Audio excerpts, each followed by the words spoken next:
When you think of Phoenix firefighters rushing to save people, you probably think of a burning building, maybe a car accident. But there is a specially trained group of firefighters who are ready to come to the rescue in much more unusual circumstances. They're called the Technical Rescue Team, and tonight our Troy Hayden takes us on a training mission with them, and maybe one of the most dangerous recent rescues that they've had. This was on a really hot day. Right, and it was hot, and it was big breaking news. It was this past summer.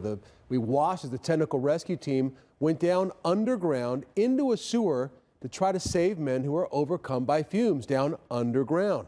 The operation took hours, and it got us wondering, what exactly are they doing down there? Well, tonight, the inside story of what it takes to pull off what's known as a confined space rescue. Can you get anybody up? Hey, anybody, I need help. August 25th. Department, what's the address of your emergency? 2 men trapped underground. I got guys in a lift hole here that I need help. Sewer workers overcome by toxic fumes. They fainted or something. Unconscious, no way to get out. It's a rescue operation that can only be done by a very specialized group of firefighters known as a Technical Rescue Team. All right, Cookie Troy's coming down. Keep an eye on him. All right, entering the hole.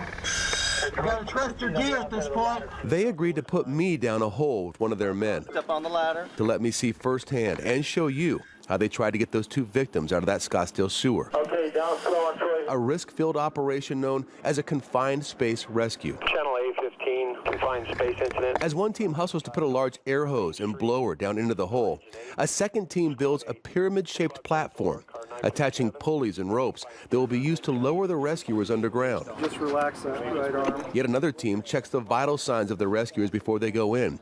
Because this is such a physically demanding job, your heart rate and blood pressure have to be at certain levels to get the okay. And then my partner has one last thought about the day's drill. This fall is death fall height, so if we fall, we're gonna die. So you gotta make sure you're in your stuff. Message received. Because these spaces can be so small, the air will be delivered by these tanks that will stay above ground. Long hoses connect to our air masks. Another team monitors these. There's a group of hazmat workers who sample the air down below. And a whole second rescue team ready to get us out if something goes wrong.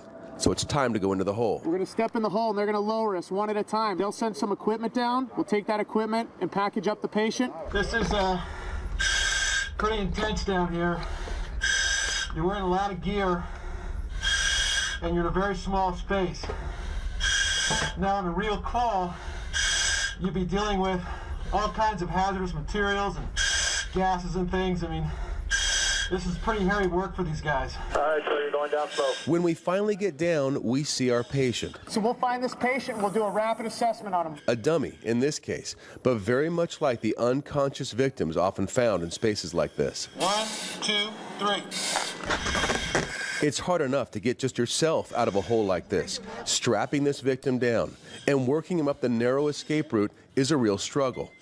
But these guys are real pros, and we get them out. There he goes. And we come out just after. That was really intense. And while a medical team attends to the victim, another team takes our vitals again, checking us out, stripping off our suits, giving us water. And you guys doing this, I'm not getting special treatment. This is what you do for everybody when they come out of here. It's a physically demanding and exhausting thing being in there for 20, 30 minutes. A confined space rescue. Chances are you'll never need one. But if you do, it's good to know the Phoenix Fire Department Technical Rescue Team is on the job. Wow. So I want to thank Captain Daryl Weissman and my partner Mike Cook. They call him Cookie, and that whole crew that came out there with us. No, he's a really good guy. You know, we really got an idea of what goes into this. And every time I'm out with those guys, I come out so impressed. A couple things struck me.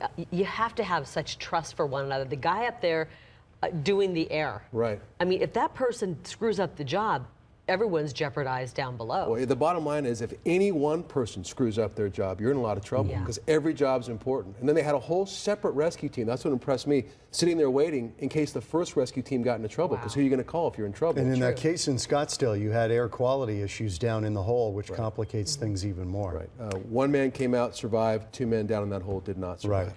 And the duct tape, 1,001 uses for duct tape. Oh You yeah, can use always. it You know, it's handy. You need to get somebody out of there, whatever you need to do. Yeah. You're not going to How move it. were your vitals when you came out of there? Everything was a little elevated. That, Yeah. that was a hotter day. This was a couple weeks ago we shot this, and I think it was over 100. So the heart rate was up a little bit, blood pressure was up, but You're good now. And they all feel seem to bad. happen on these hot days, don't they? The ones that we end up Right, covering happen right, on those really hot right. days. And they do such a good job, so very All right, cool. thanks, Troy. Yeah.